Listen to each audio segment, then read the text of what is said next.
भूत को बनाया बंदी। एक समय की बात है। एक पंडित अपनी पत्नी को लेने के लिए ससुराल जा रहा था। तभी उसे रास्ते में एक व्यक्ति मिला। उसने पंडित से पूछा, महाराज कितनी दूर तक जा रहे हैं? पंडित ने कहा कि मैं अपनी पत्नी को ससुराल से लाने जा रहा हूँ। हैरानी से उस व्यक्ति ने पंडित से कहा कि आप पितृपक्ष में पत्नी को लेने के लिए जा रहे हैं। क्या आप जानते नहीं हैं कि इस महीने में किसी तरह का शुभ कार्य नहीं किया जाता? पंडित ने तपाक से कहा, अरे मैं ब्राह्मण हूँ, मुझ पर ये सारे नियम लागू बिल्कुल भी नहीं होते। उस व्यक्ति को पंडित के मुंह से ऐसी बातें सुनकर बड़ा अजीब लगा, लेकिन वो कर भी क्या सकता था। वो चुपचाप वहां से निकल गया। पंडित भी अपने रास्ते की ओर चलते चले गए और कुछ देर बाद ससुराल पहुंचे। वहां पहुंचते ही उनका खूब आदर सत्कार हुआ, लेकिन लड़की वालों ने भी पितृपक्ष में बेटी को घर से ससुराल भेजने से मना कर दिया। ब्राह्मण भी मानने वालों में से थे नहीं।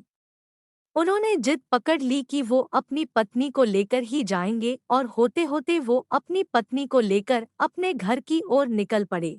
रास्ते में कुछ देर आगे बढ़ने पर पंडित को जोर से प्यास लगने लगी। सामने ही उन्हें कुआं नजर आया। वो वहां गए और रस्सी को खींचकर पानी निकालने लगे। उसी वक्त एक व्यक्ति भी वहां पहुंचा और उसने पंडित से अपने लिए भी पानी निकालने के लिए कहा। जैसे ही पंडित उसके लिए पानी निकालने लगे तो उसने पंडित को उठाकर कुएं के अंदर डाल दिया और पंडित के भेष में उसकी पत्नी के साथ रास्ते में आगे बढ़ने लगा। दोनों कुछ देर बाद पंडित के घर पहुंच गए।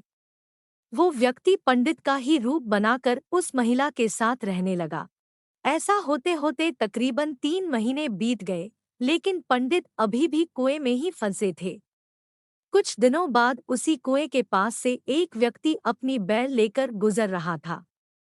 बैलों के गले की घंटी की आवाज कुएं के अंदर फंसे पंडित के कानों पर पड़ी। तभी पंडित जोर से चिल्लाया, बचाओ बचाओ, कोई है तो मुझे बाहर निकालो।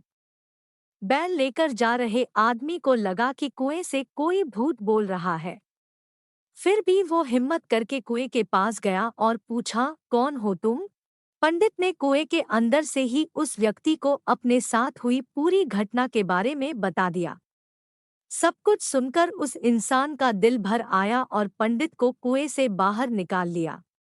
कुएं से निकलते ही पंडित फटाफट अपनी पत्नी से मिलने के लिए गांव पहुंच गया।